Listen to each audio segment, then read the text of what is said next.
ब्रह्मानंदम परम सुखदं केवलं ज्ञानमूर्तिं द्वंद्वातीतं गगन सदृशं तत्त्वमस्यादिलक्ष्यम् एकं नित्यं विमलमचलं सर्वधी साक्षिभूतं भावातीतं त्रिगुणरहितं सद्गुरुं तन्नमामि।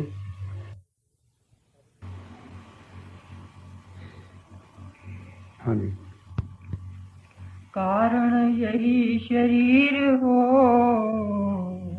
बीज रूप ही जान, आगे जन्म इसको मिले,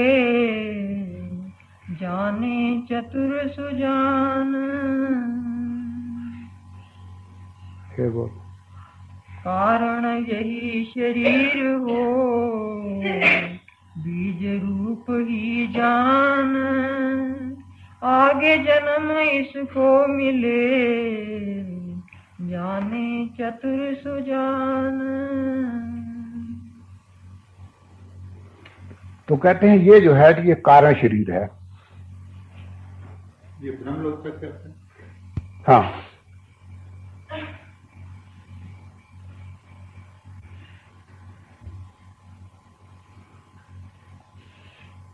कारण वही शरीर हो, बीज रूप ही जान, एक पर्दा विशुद्ध सतगुण का ही रह जाता है।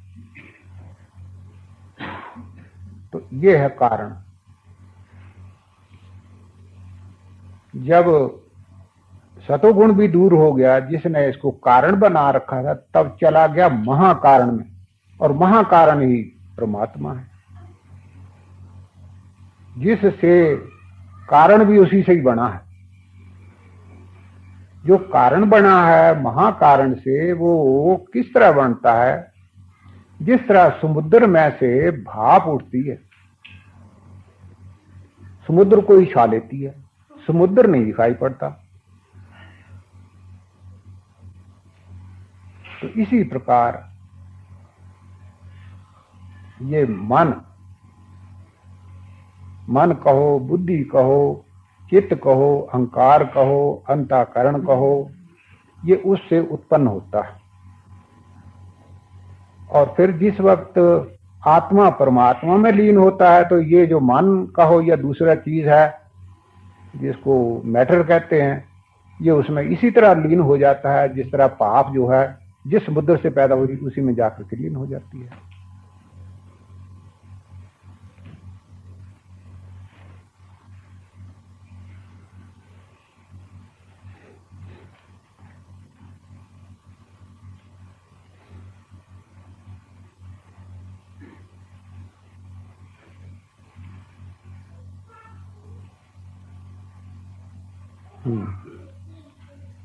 प्रारब्ध के वेग से नए कोश बन जाए, बुद्ध मनोमय प्राण ही बारी बारी चढ़ाए।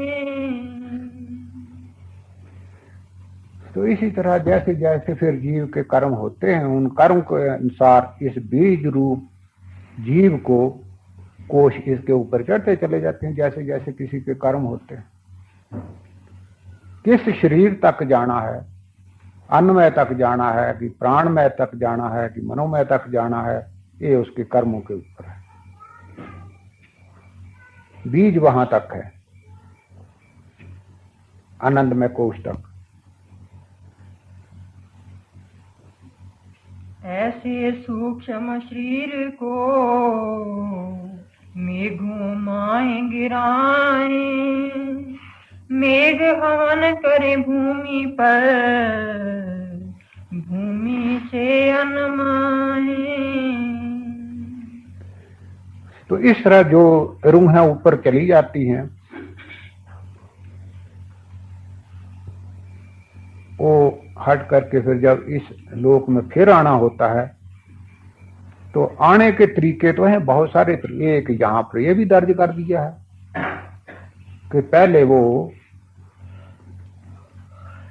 बादलों में मिल जाते हैं। वो भी तो एक परमाणु ही है, समझो ना।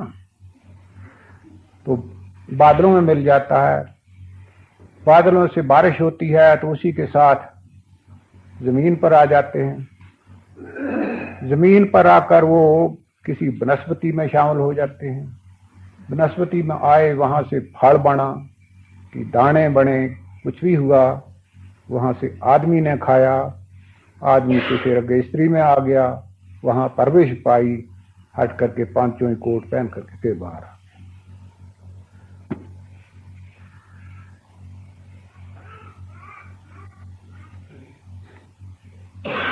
अन्न साथ वो हवन होए,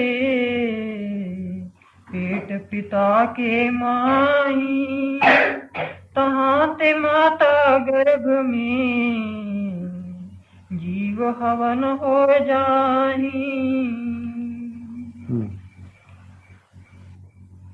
अन्नमयी जो कोश फिर ऊपर बनता जाए, कर्मों के अनुसार ही स्थूल देह प्रगटाए। तो बस माता के पेट में ही अन्नमय कोश जो है, ओवरकोट, वो उसको मिल जाता है, और कर्मों के अनुसार ये फिर इसको स्त्री बनना, पुरुष बनना, सुखी रहना, दुखी होना, अंगहीन या जैसा भी होना है, कर्मों के अनुसार फिर वो शरीर इसका बन जाता है। जन्म भी वहां ही होता है जहां जिसके जैसे कर्म होते हैं, किसी का साथ लेना देना होता है, उसी के अनुसार वहां आकर के पैदा हो जाता है।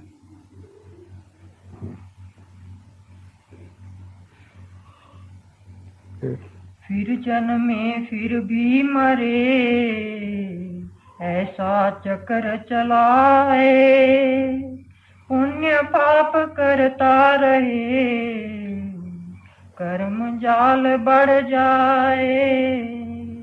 बस मनुष्य शरीर मिला, फिर कर्म किए, फिर एक और अपने सिर पर पंड बना ली, पंड बनाने के अनुसार ही फिर आगे जाकर शरीर धारण किया, इस तरह चक्कर चले रहता है। ये रचना संसार की, सिरजी सिरजनहार, इससे चाहे जो निकसना, शरण गए करतार। तो कहते ये जो बतलाया गया है, ये एक संसार चक्र है कि ये संसार चक्र किस तरह चल रहा है, लेकिन ये जो जीव है इसके अंदर परमात्मा की अंश भी है, ज्ञान अंश है, सत अंश है। तब इसको जब मनुष्य शरीर मिलता है और फिर उसका कोई पुण्य कर्म उदय हो जाए, संतों की संगत हो और इसके अंदर पैदा हो जाए विवेक, तब यहां से फिर अपना मार्ग बदल लेता है कि मैं जड़ नहीं हूं जो इस प्रकृति के दायरे में रहूं, मैं अपनी मर्जी से भी कुछ कर सकता हूं। बस जहां ऐसा विचार हुआ, कर्म करने में स्वतंत्र हो गया, है ही स्वतंत्र। और स्वतंत्र होकर के जब इसने देखा कि मेरा कल्याण किसमें है, तो फिर उस चक्र से निकलने के लिए पुण्य कर्मों की तरफ चलता है। नेक सोबत पुण्य कर्म, परमात्मा का स्मरण, ध्यान, भजन करना, ये फिर इसका काम हो जाता है। जब इस तरह करने लगा तो बस इसका जो लाइन थी वो बदल गई। तो कहते हैं अगर कोई संसार बंधन से निकलना चाहे तो फिर ये एक तरीका है, एक परमात्मा का भजन और कोई नहीं। बाकी जितने पुण्य कर्म हैं, चाहे कोई भी हो, वो सब अपना अपना फल दे करके खत्म हो जाते हैं। ज्यादा करेंगे कोई अपने ऊपर के दिव्यलोक में ले जाएंगे, लेकिन वहां पर भी जाकर के देखो कि ब्रह्मलोक तक सब अपने कर्मों का फल वो करके नीचे आ जाते हैं। कर्मणा बद्धते जंतु, कर्मों से जीव को छुटकारा नहीं मिलता, इससे जीव बंधता चला जाता है। एक परमात्मा की शरण, बस ये एक तरीका है। निश्चय जे राखे सदा, मैं नहीं करता काम, अहंकार को त्याग कर जपे सदा हरि नाम। हाँ जी, तो कहते हैं कि जिस जिस कामना को हृदय में रख करके कर्म करता है उसको वो कर्म जो है उसके जिम्मे पड़ जाता है और उसका फिर फल भोगने के लिए ही जगत में आना पड़ता है। तो इस कर्मों से छुटकारा फिर कैसे हो? तो कहते हैं कि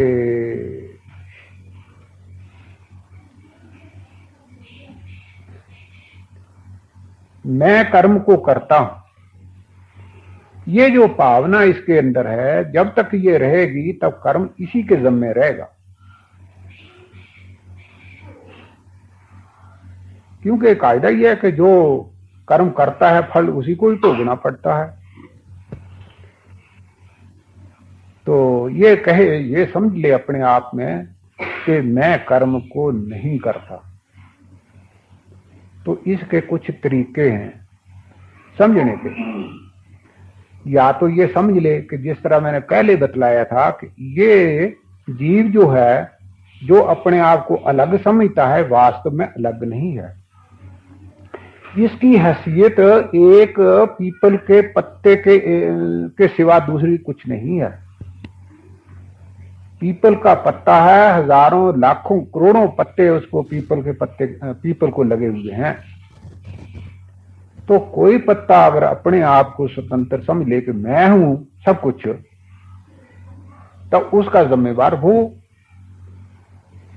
लेकिन अगर असलियत को समझे तो वो समझे कि मैं इस वृक्ष से अलग तो हूं नहीं।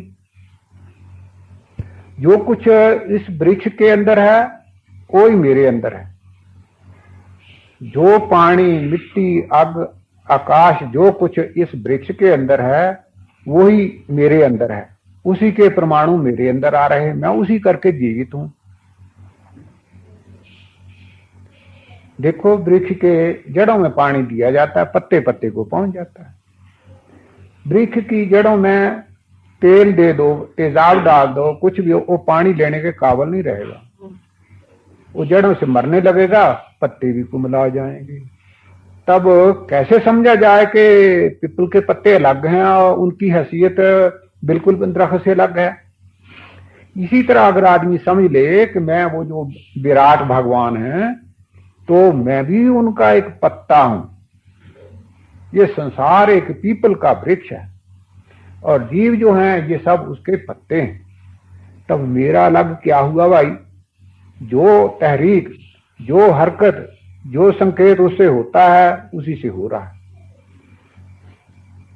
परंतु मैं अपने आप को अलग समझ करके जो मैं कहता हूं ये किया वो किया मैं करना किया, बस इसी में पकड़ जाता है। तब इस भावना को लेकर के कि मैं ही उस विराट पुरुष का एक अंग हूं, तो मैं कुछ भी नहीं, जो कुछ उसकी तरफ से हो रहा वही हो रहा। अगर इस भावना को ले ले तो कोई भी कर्म इसको बांध नहीं सकता।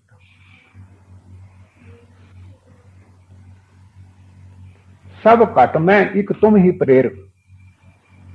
अगर ये बात सच्ची है, तब जब हमारे अंदर, सबके अंदर प्रेरणा करने वाला भी वही है, तो फिर मैं पाप पुण्य करने वाला कौन हुआ भाई? मैं उससे अलग क्या हुआ? जब सब इशारे उसी के इशारे पर हो रहा है तो ठीक है ना। तब ये भावना अगर हृदय में बसा ले तो कोई पाप नहीं, कोई पुण्य नहीं। लिखा इत्थे पै जांदा जी, संकल्प ते अपने अंदर उठदा है। ਇਹ नहीं पता लगता कि मनदा है कि पिछों प्रेरणा हुई है। संकल्प जो भी उठदा कोई काम करने वास्ते हाँ। अपने मन दे अंदर उठदा है। हाँ। ਇਹ नहीं पता लगता कि एक पिछों होया या अपने मन दा है। इस गल नूं जिसने इस मार्ग ते चलना है उन्हों इस गल दे उत्ते विचार करने की जरूरत नहीं कि मन की तरफों हो रहा या परमात्मा की तरफों हो रहा। उसनों इहो ही समझना चाहिए कि जो उसकी तरफों हुक्म हो रहा, मेरे अंदर प्रेरणा हो रही है, उसी की तरफों हो रही है। मैं अलग करने वाला कुछ नहीं। एक आदमी जहां सवाल करता है कि अगर यही बात हो तो दिल में ये प्रेरणा हुई कि चलो आज किसी की चोरी करें,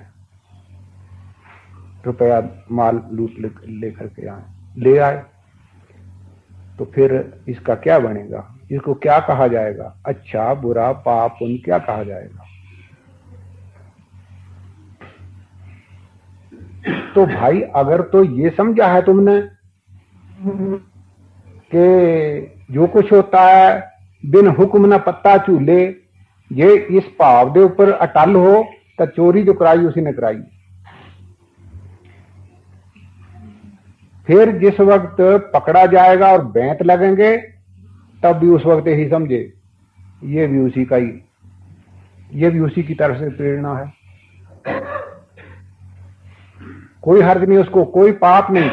अगर कुछ हुआ है तो वो बैंतों से ही साफ हो जाना है और आगे के लिए समझ आ जाएगी। पाप कर्म से कोई हो नहीं सकेगा। फिर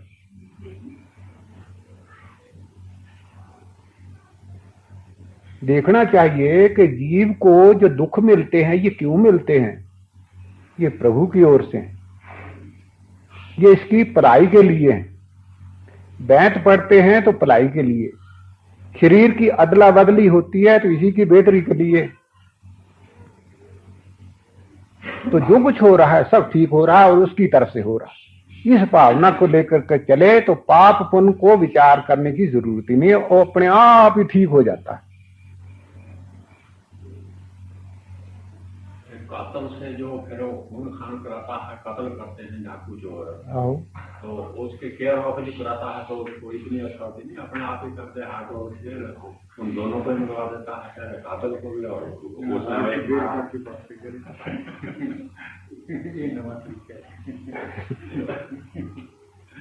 उसके थ्रू हुआ ना, ये आप कहते वो ही करवाता है।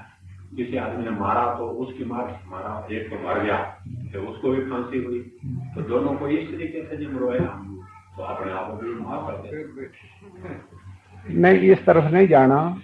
विचार तो करना ये है कि जिसने कत्ल किया है ना उसने अच्छा किया कि बुरा किया, बस इतना ही, आगे नहीं मार फतूर नहीं। जिसने कत्ल किया है ना वो कहता है जो परमात्मा का हुक्म हुआ मैं उसके मुताबिक किया, क्योंकि उसके हुक्म के बगैर कुछ होता नहीं। इस धारणा पर चल रहा है तो ठीक है, कोई बात नहीं, कोई पाप नहीं लगेगा। लेकिन उस वक्त उसकी बात, उसकी सच्चाई हृदय की तब पता चलेगा वो हृदय से कह रहा है या मेरी सुनकर के बात कह रहा है। जिस वक्त उसको बैंत पड़ेंगे, जब फांसी लगेगी तो कहेगा ये भी उसके हुक्म के बिना नहीं, फिर ठीक है। महाराज जी निश्चय तो होगा जो किसी के अंदर सतोगुण जो है वो प्रबल हो जाए, बाकी हाँ तब होगा। गलत काम कर ही नहीं सकेगा। तो इस तरह करते करते उसका मन जो है शुद्ध हो जाएगा, पाप उससे एक भी नहीं हो सकेगा। पहले कहिए कि सतोगुण होवे तो फिर असली पहले हो जाता है, ये तो नहीं ना होगा, ये तो होके होना। तो इस धारणा को ले ले, इसके ऊपर चले और जितना जबरदस्ती पक्के इरादे से होकर के चलेगा उतना ही सारी बुराइयां जितनी वो निकल जाएंगी, एक भी नहीं रहेगी। बड़ी ऊंची स्थिति है। एक और है जी कि ये चोरी वाला तो सामने पता चल जाता है कि चोरी की बैंत पड़ी। ये दुखों का नहीं पता लगता, कब के कर्म किए हुए ये दुख आप मिल रहे हैं, ये नहीं पता चलता कि आप कौन सा पाप कर्म किया था। तो ठीक है, जब ऐसा होता है तब ऐसे मौके पर हमको महापुरुषों के जो वचन है उनको सामने लाना चाहिए।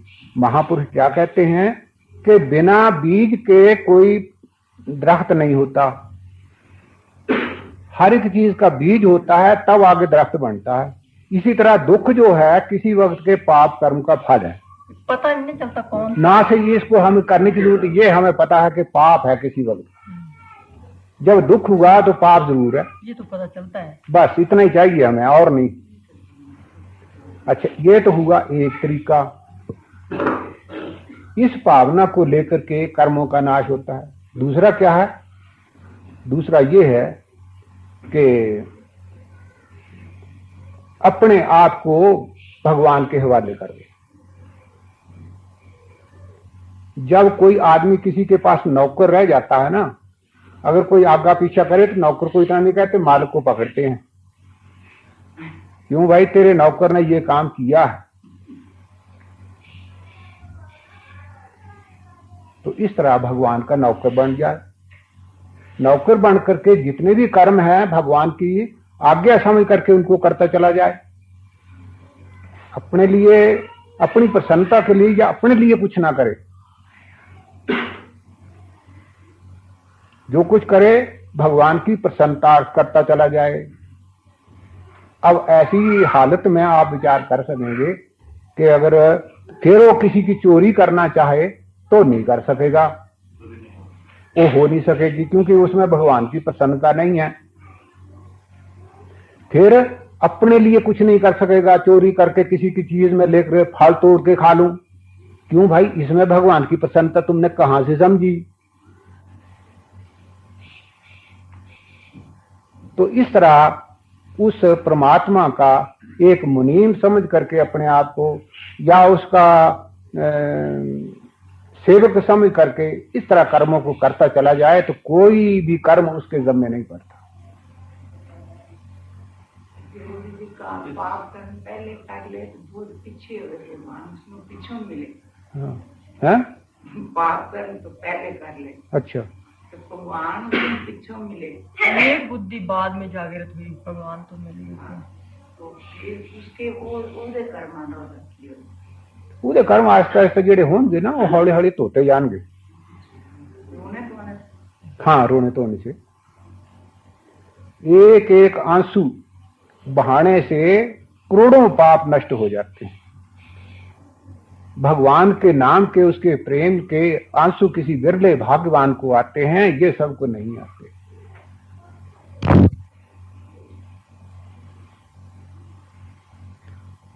असली पश्चाताप तो यही ही है, इससे तुरकर बाकी तो सब छोटे हैं। तो महाराज जी 5 मिनट में आ जाते हैं, लेकिन भगवान जवाब नहीं देते। आगे भगवान जवाब नहीं देते, वो तो कहते रोए जा रोए जा रोए जा रोए जा, हाथ तो पता नहीं। तो हुण देखना जीव दे कर्म भी कितने ने, इन्हों कहते अनादि। जेड़ा अनादि संचित कर्मां दा ढेर है, उसका भी कोई अंत नहीं। पर कुछ भी हो, मैं तो उस आदमी को बहुत ही भाग्यवान समझता हूं। कभी कभी पर अहो भाग्य, अगर नहीं चीज कुछ बनती तो ये नहीं बनती, बाकी चीजें और सब बन जाती। नहीं, भगवान के इसमें क्या हार जी, कभी कभी सिर पर हाथ रखते हैं रोते हुए। खैर हाँ, तो कर्म साफ हो जाए, कर्म साफ होने की है ना, वो भगवान जानते हैं। मैं तो ये कहता हूं कि इसी तरह जीवन चल जाए और आखिरी समय तक इसी तरह चले जाए, अहो भाग्य। भला किस तरह अहो भाग्य कहा मैंने? वो इस वास्ते कहा कि अगला जन्म जो होगा वो ऐसा होगा जो सारे हालात अनुकूल देगा।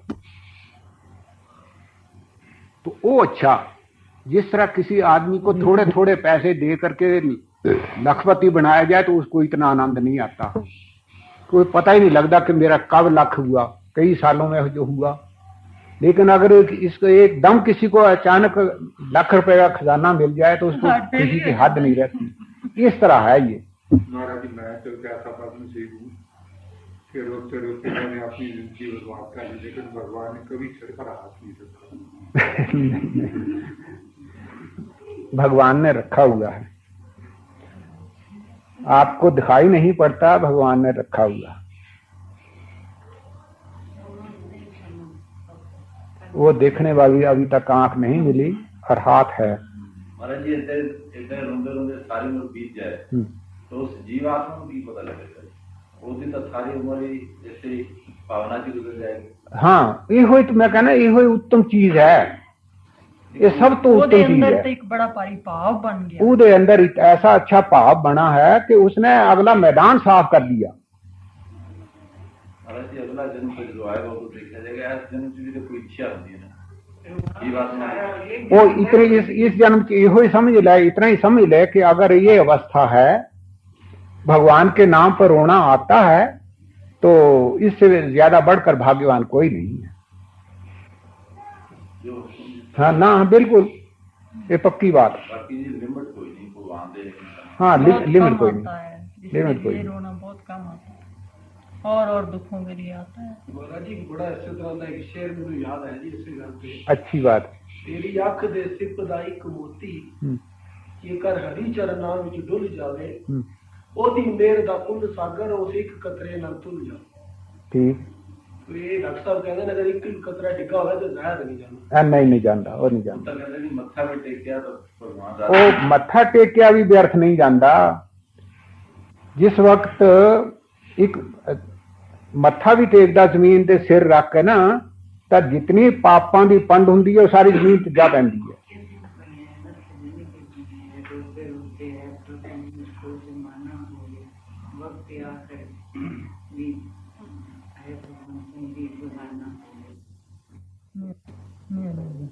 ये ताना है, दर्शन। महाराज जी ਜਿਹੜਾ ਕਦੀ ਕਦੀ ਰੋਣਾ ਹੁੰਦਾ ਹੈ ਇਹ ਕੀ ਗੱਲ ਹੁੰਦੀ ਹੈ? ਕਦੀ ਕਦੀ ਆਉਂਦਾ। ਇਹ ਤੇ ਡਾਕਟਰ ਸਾਹਿਬ ਤੇ ਕਹਿੰਦੇ ਨਾ ਵੀ ਇਹ ਤੇ ਹਰ ਵੇਲੇ ਰੋਂਦੇ ਰਹਿੰਦੇ ਆ, ਹਾਂ लेकिन कभी ऐसा भी होता है कि वैसे इस तरफ कोई तवज्जो नहीं होती, कोई प्यार नहीं, कोई ज्यादा श्रद्धा भी नहीं होती, लेकिन कभी कभी आदमी व्याकुल हो जाता है हाँ। और वो रोंदा है बड़ा, और उसमें आशा होती है कि हुणे मैंने शायद कोई प्रत्यक्ष नजर आ जाए ਉਹ ਠੀਕ ਹੈ। या मैंने कोई सहारा मिले, लेकिन उसमें मिलता नहीं। ठीक ठीक। आदो दिल जरूर हल्का हो जाता है, ठीक। उसमें क्या किया जाए? ਉਸਨੂੰ ਇਹ ਕਹਿਣਾ ਚਾਹੀਦਾ कि हर एक जीव का जो अंतःकरण है ना, इसमें सत्व रज तम 3 गुणों का ये अंतःकरण बना हुआ, और ये चक्कर हर वक्त चला रहता है, हर वक्त चला रहता है। तब जब सामने सतोगुण आता है उस वक्त खुशी और आनंद बिना ही कारण ऐसे आदमी को प्रतीत होता है। लेकिन वो जिस वक्त चक्कर चल के खत्म आ जाता, फिर या रजोगुण आ जाएगा या तमोगुण आ जाएगा। रजोगुण का आया तो मन विषयों की तरफ जाएगा, हालांकि अभी रो रहा था लेकिन अभी मन विषयों की तरफ। और फिर उसके बाद तमोगुण का, क्रोध की लहर उठ जाए, अभिमान की आ जाए, फिर वो दिल में आ जाती है। इस प्रकार ये जो चक्कर है ना, ये चल रहा है। हमारा पुरुषार्थ करना, साधन करना, भजन सेवन करके तो करना क्या है, उस चक्कर को खड़ा करना है, ताकि सतोगुण जब सामने आए तो बस वो ही स्थिर रहे। और ये अवस्था जहां आई तो बस चित्त एक तक रहेगा। वैराग है तो वैराग रहेगा, अनुराग है तो अनुराग रहेगा। कबीर साहब ने कहा जी, कबीरा हंसना छोड़ दे, रोने से कर शीत, बिन रोए क्यों कर पाइए परम प्यारा मीत। तो वो जो हंसना है छोड़ दे कहा, वो कौन सा? हंसना मतलब संसारी जेड़े सुख विषय भोगां दे सुख है ना, इन्हां दा त्याग कर दे। तो बिरा में होता है। हाँ महाराज जी डॉक्टर साहब ने रिक्वेस्ट मान लेनी चाहिए, बड़े साहब ये तो बगैर कहे तो ही समझो तुसी भई बड़ी उच्ची अवस्था है। मन नूं शांति हुण मैल भी तो कढ़नी है ना, वो निकल लैन दे, जिन्नी निकल जाए उतनी अच्छी है। जिस वेले किसी मैं ही तो कढ़नी है सारी, बस यो तो सारी गल है। हाले ताई मैं जेड़ी है ना वो रहिंदी है, हाले ताई ये कढ़नी है, हाले तो ये मैं हाले ताई हैगी है।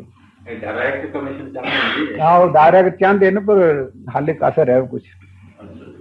अभी तक वो देखा नहीं सी, जिसले वो सुदामा नू भगवान ने निहाल करना सी तो निहाल तो कर दिता, लेकिन जिसले ताई 2 दाने की हाले कसर बाकी सी ना, उसले ताई उन्होंने दसिया नहीं भी तेन क्या कुछ दे दिता मैं।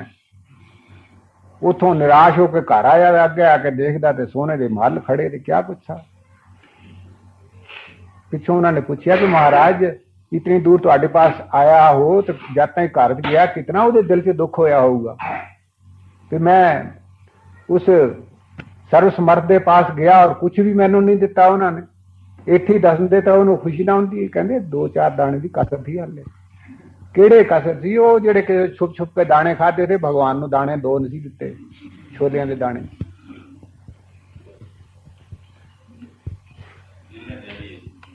तो ये अच्छा ही है जो हो जाए।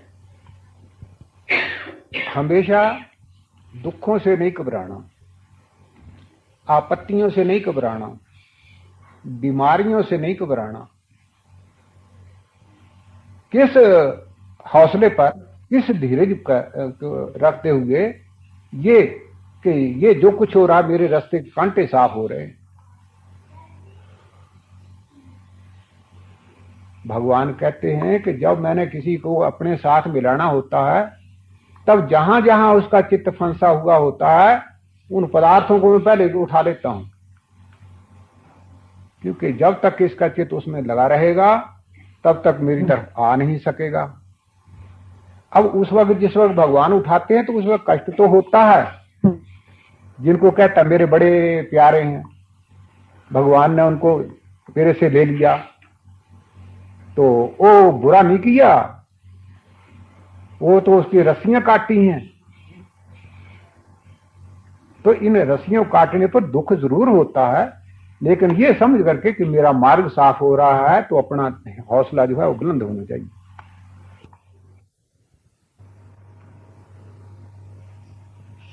गृहस्थ आश्रम में रहे, चाहे त्याग में रहे, जहां मर्जी रहे, जो कर्म भी करे भगवान की प्रसन्नता करता चला जाए। अपनी प्रसन्नता के लिए, अपने लिए ना कुछ भी करे, क्योंकि जो अपने लिए किया जाएगा उसका जिम्मेवार ये होगा। इसलिए अपने लिए कुछ ना करे,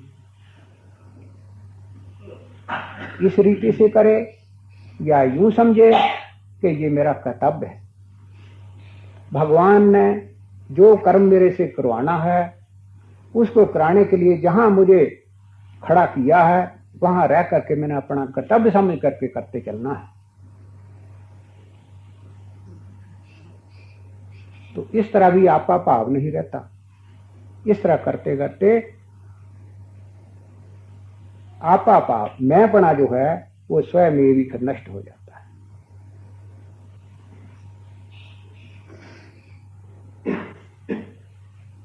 तो इस तरह तो करना है व्यवहार, और फिर उसके बाद क्या करना है, बोल रही। फूल दे पहले जपे,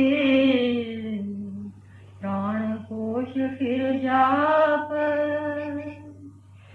फिर मन में और बुद्ध में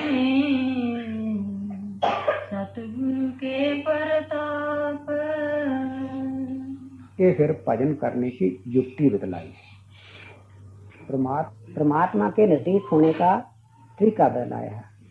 क्या इस प्रकार जैसे कर्म करने के बतलाया, इन कर्मों को करे ताकि कर्मों का लेप ना लगे, अंतःकरण शुद्ध रहे, और जपे सदा हरि नाम, कर से काम मन से राम। शरीर द्वारा कर्मों को करता रहे और मन से भगवान का नाम जपता रहे। उस नाम के जपने की युक्ति क्या है, तो कहते स्थूल देह पहले जपे।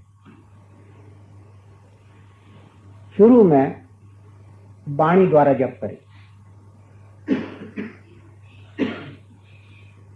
और प्राण कोश फिर आ जाप, उसके बाद फिर प्राणों से जाप करे। कल भी बतलाया था कि इस जीवात्मा के ऊपर 5 पर्दे पड़े हुए हैं, 5 कोश हैं, 5 पर्दे हैं, अन्नमय, प्राणमय, मनोमय, विज्ञानमय और आनंदमय। ये 5 कोश कल बतलाए थे। ये 5 पर्दे उतारने हैं, तो इनके लिए पहले वाणी द्वारा जप और फिर दूसरे अन्नमय के बाद प्राणमय को, दूसरा जो पर्दा है उसको उठाने के लिए प्राणों के साथ जाप करें। प्राणों के साथ जाप किस तरह है, ये जो हमारा श्वास आता और जाता है,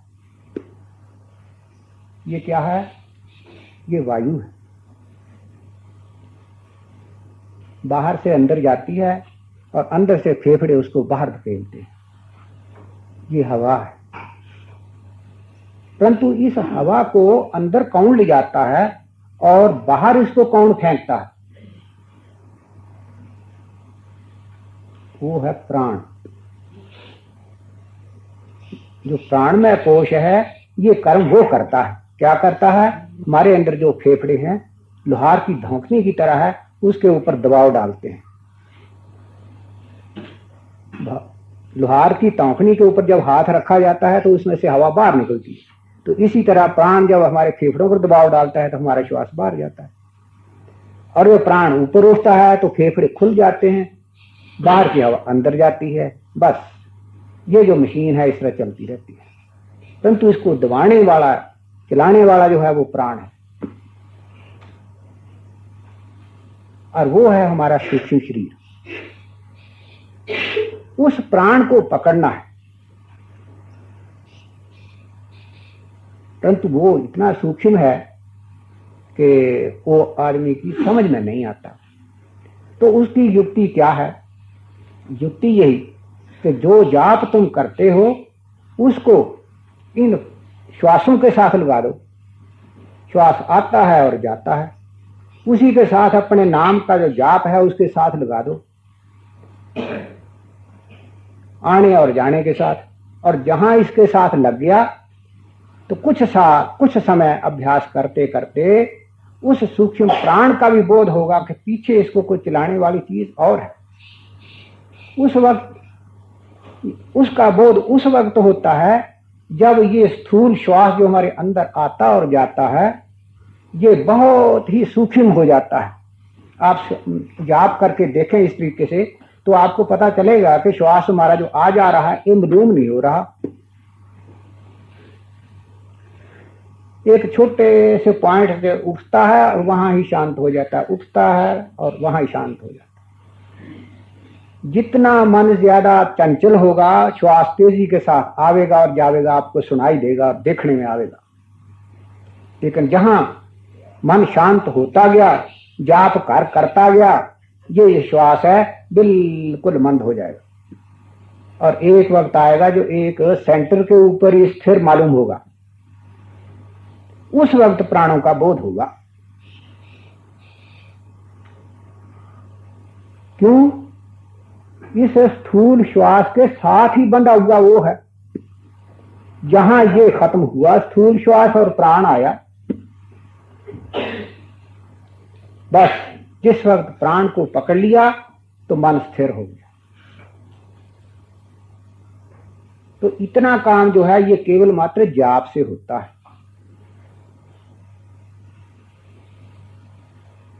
कब? जब मन से जाप किया जाए।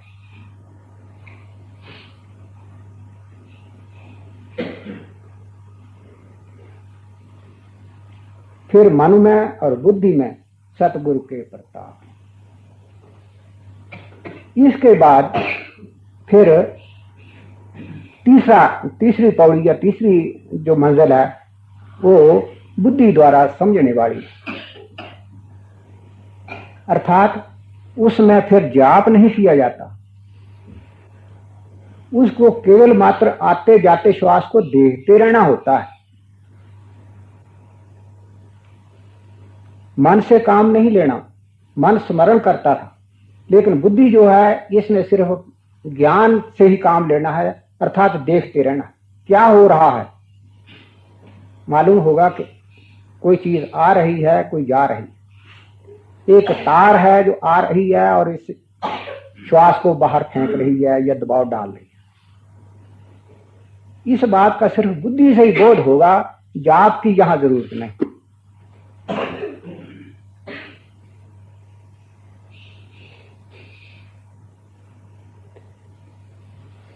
बुद्धि में सतगुरु के प्रताप, सतगुरु की कृपा होने से और अपना इस प्रकार पुरुषार्थ करने से ये अवस्था प्राप्त होगी।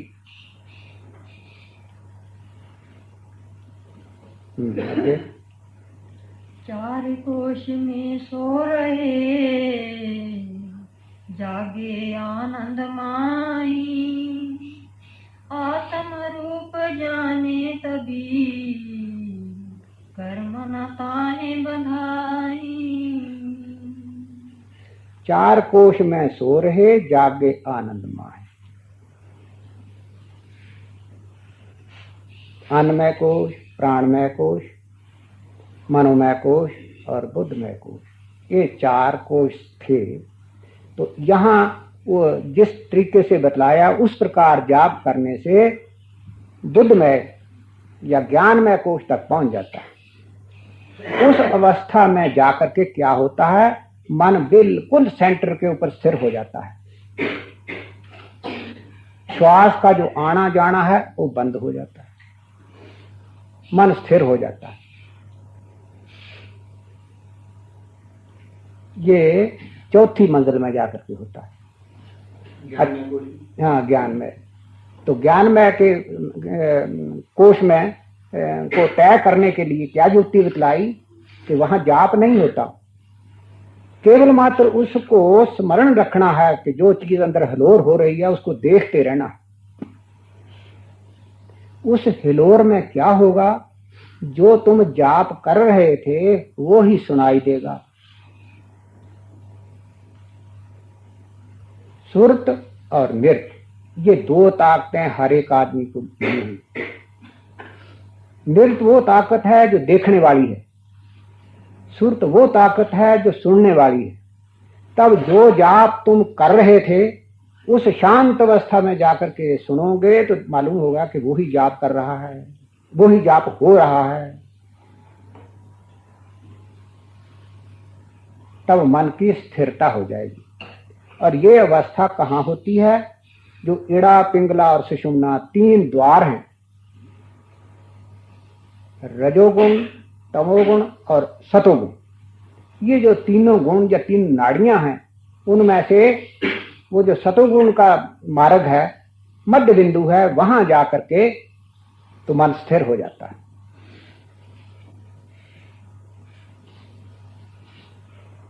उस स्थिरता की, उस मध्य बिंदु की, उस सुषुम्ना के मार्ग की, जिसको 10वां द्वार कहा गया है, उसकी पहचान ये है कि वहां पर प्रकाश होना शुरू हो जाता है।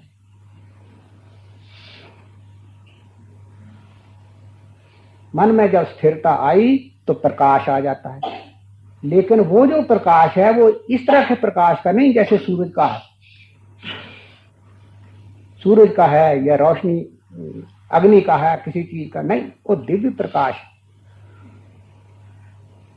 क्योंकि अगर यही प्रकाश वहां देखने में आया तो अनोखी बात क्या हुई, नई बात क्या मिली। तो कहते हैं वो जो प्रकाश है वो ऐसा है कि उसमें इसको इतना आनंद आता है कि जितना संसार में किसी चीज का है ही नहीं। वो दिव्य आनंद है, अलौकिक आनंद है, वो परमात्मा का प्रतिबिंब है। जिस तरह सूरज का प्रतिबिंब पानी में पड़े तो उसका जो प्रकाश होता है वो प्रतिबिंब कहा जाता है।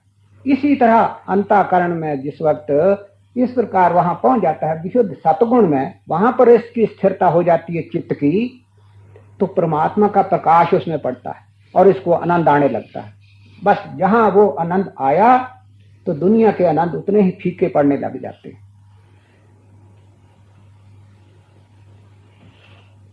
और जहां प्रतिबिंब आया तो फिर आप समझ ही सकते हैं कि बिंब को देखने की फिर ज्यादा मेहनत नहीं करनी पड़ती। आप सूरज को देखना चाहते हैं तो पानी जमीन पर के ऊपर किसी बर्तन में रखा हुआ है, उसमें प्रतिबिंब पड़ा हुआ है, तब सूरज को देखना क्या मुश्किल है भाई। देखो कि ये प्रतिबिंब कहां से आ रहा है, पीछे हट करके ऊपर आसमान की तरफ देखोगे तो मालूम होगा कि वो सूरज है और उसमें ये पड़ रहा है।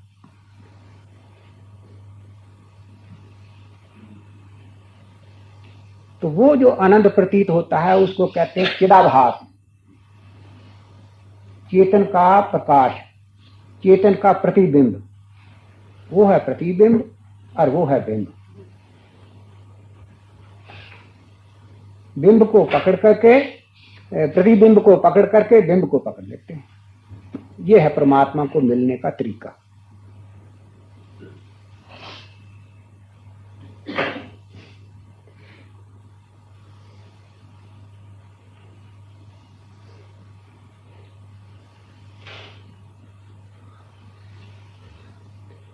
चार कोश में सो रहे, जागे आनंद माही, आत्म रूप जाने तभी कर्म न ताहे बंधाए।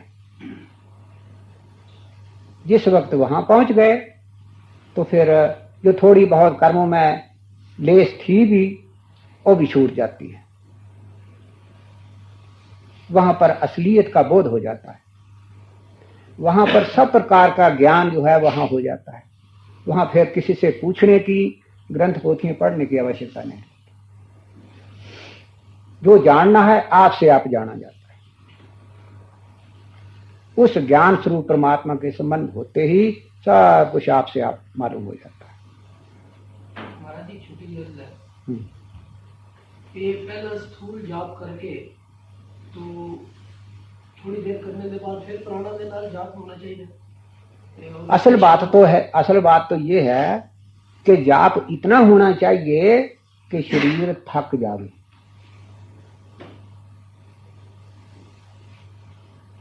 जिस तरह आदमी सोने से पहले, आप लोगों ने तजुर्बा एक बार नहीं अनेक बार किया होगा कि जिस वक्त आप सोने लगते हैं तब सोने से कुछ मिनट तो नहीं, कुछ सेकंड पहले चित्त की ये अवस्था हो जाती है कि कुछ भी बोलना, विचारना, समझना कुछ नहीं चाहता। कोई बाहर से आवाज भी आती है तो बड़ी बुरी मालूम होती है। ऐसी एक अवस्था आती है सोने से पहले। और उस सोते सोते आदमी को अगर कोई जगा दे तो कितना दुख होता है कि मुझे अभी नींद आने लगी थी और मैं सो रहा था, तुमने जगा दी। तो क्या हो रहा था कि उस वक्त आत्मा के नजदीक जा रहा था।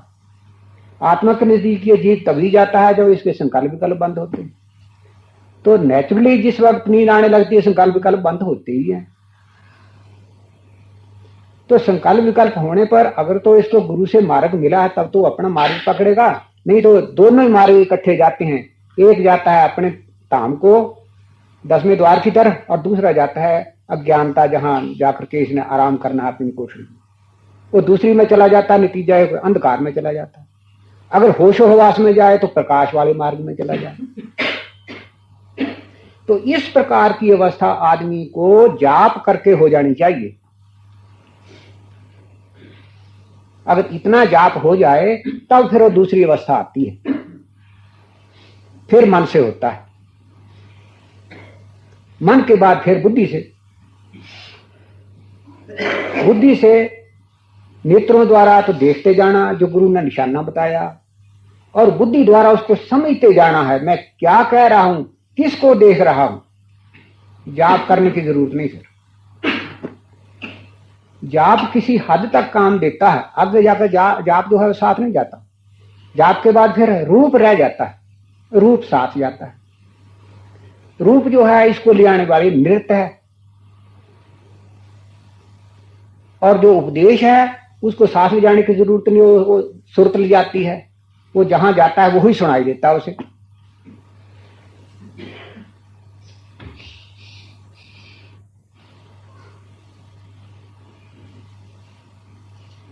आगे कर्म जिसे बांधे नहीं आवागमन मिट जाए, माया चक्र से निकल कर मुक्त जीव हो जाए।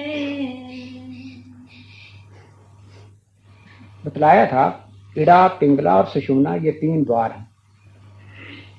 अंदर यहां पर 3 नाड़ियां हैं। दरमियान की जो नाड़ी है वो प्रकाशवान है, वो सतोगुण की है। उसी को 10वां द्वार, दिव्य नेत्र, ज्ञान चक्षु, तीसरा नेत्र, इसी को कहते हैं। और दाहिना और बायां जो है ये इड़ा और पिंगला है, ये रजोगुण और तमोगुण है। तो दरमियान का जो मार्ग है यही मार्ग लिया जाता है। तो कहते हैं कर्म जैसे बांधे नहीं आवागमन मिट जाए। जो इस द्वार में एक बार प्रवेश कर जाए वो आवागमन के चक्र से मिट जाता है। रजोगुण तमोगुण का वहां लेश नहीं रहता।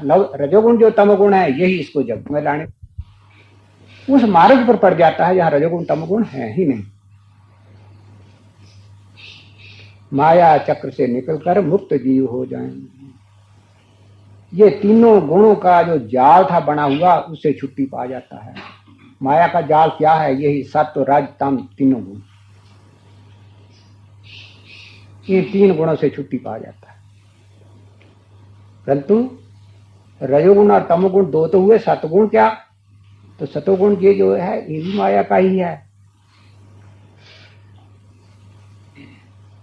इससे ज्ञान मिलता है और संसारिक सुख संपत्तियां मिलती हैं। संसारिक लौकिक जितने सुख हैं वो प्राप्त होते हैं। तो विद्या हो, संसारिक सुख हो, ये भी क्या है?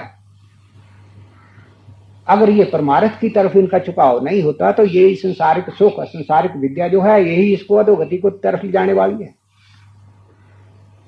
विद्या का अभिमान, विद्या का घमंड,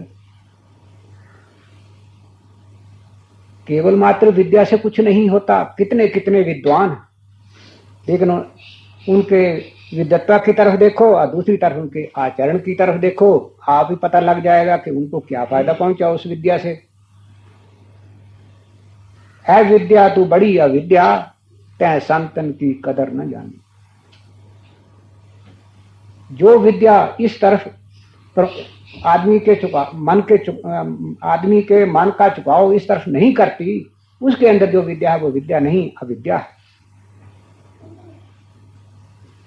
विद्या वही है जो इस लौकिक विद्या को पा करके पारलौकिक विद्या को पाने का रास्ता बतलाए और इसके कान खोले कि देख तू क्या समझता है, ये विद्या भी किसी से उत्पन्न हुई है और उस विद्या के मुकाबले में ये कुछ भी नहीं। ये तो उसको केवल मात्र जानने का एक साधन मात्र है। अभी तब समझो कि उसने विद्या पढ़ी।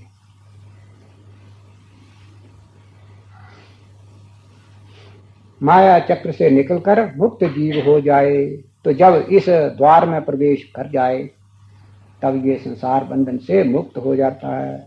क्यों? ये जो सड़क है ये सीधी ब्रह्मलोक को जाती है। जो इस मार्ग पर चल पड़ा वो फिर पीछे वापस नहीं आता।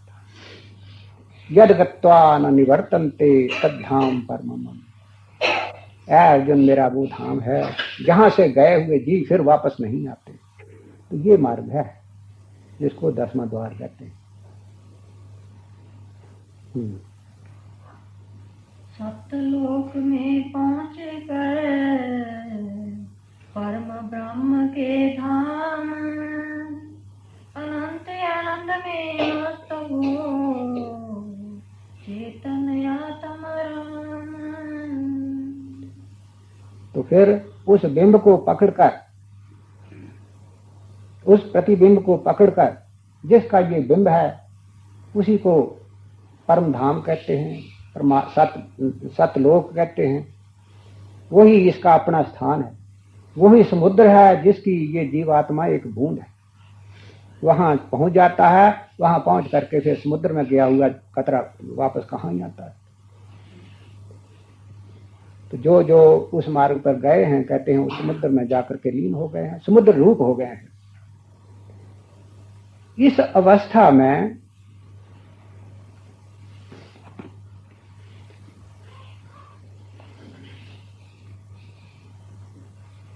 ये जो सत्यलोक है, परमात्मा का धाम है, तो यहां पर जो जाने वाले जीव हैं कोई ऐसे हैं कि जिनके हृदय में कुछ अगरचे संसारी वासनाएं तो नहीं रहती, लेकिन कुछ ऐसी ऐसी वासनाएं रह ही जाती हैं। या तो परमात्मा की सेवा पूजा की भावना, उनके दर्शनों की भावना,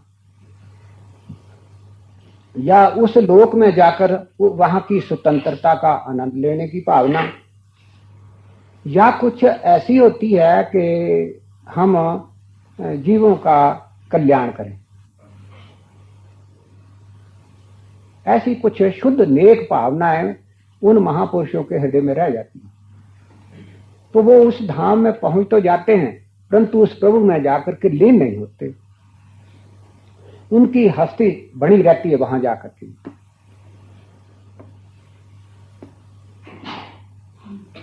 तो उनकी फिर 4 अवस्थाएं होती हैं।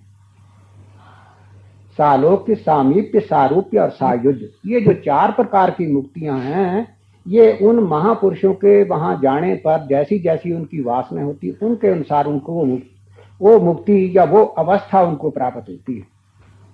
सालोक मुक्ति, जो इस लोक से चले जाते हैं और प्रभु के धाम में पहुंच जाते हैं, परंतु उसमें लीन नहीं होते, वहां जाकर उसकी दिव्यता का आनंद लेते हैं, प्रभु का दर्शन करते हैं और स्वतंत्रता से फिर विचरते हैं। केवल मात्र सुख, शांति और आनंद के सिवा वहां कुछ नहीं। वहां और भी बहुत सी दिव्य विभूतियां हैं, तो वहां रहते हैं। इसके बाद है सामीप्य, उस प्रभु के और भी नजदीक हो जाना। जिस तरह एक बादशाह के नजदीक कोई आदमी चला जावे तो वहां जाकर रहे उस लोक में, और दूसरा ये कि उनके जो अपने नजदीकी हैं उनके नजदीकियों से मिल जाए, वजीर बन जाए तो और भी नजदीक पहुंच गया, तो उसको सामीप्य मुक्ति कहते हैं, भगवान के और भी ज्यादा नजदीक हो जाना। तीसरी है सारूप्य मुक्ति, वो महापुरुष जो उस प्रभु के धाम में जाकर उसके रंग में इस प्रकार रंगे जाते हैं जैसे अग्नि में पड़ करके लोहा अग्नि रूपी हो जाता है। जो गुण लोहे का, जो गुण अग्नि का, वही लोहे का। या लकड़ी आग में पड़ करके तो लकड़ी आग ही बन जाती है, सारे गुण आग के उसमें होते हैं और आग के साथ और उसका कोई पिन भेद नहीं रहता।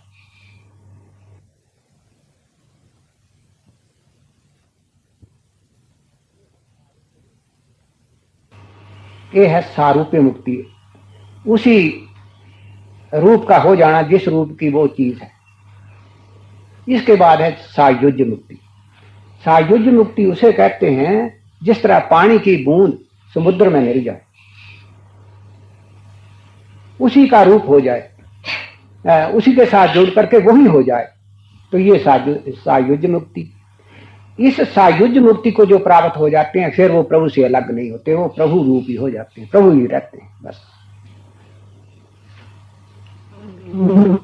और जिनकी कोई वासना कुछ भी ना हो उनको ये मुक्तियां नहीं मिलती। वो यहां से गए और वहां जाकर के उस प्रभु में जाकर के लीन हो गए, प्रभु ही रह गए बाकी बस। तो ये आप लोगों की मर्जी के ऊपर है कि कौन सी चलेगा।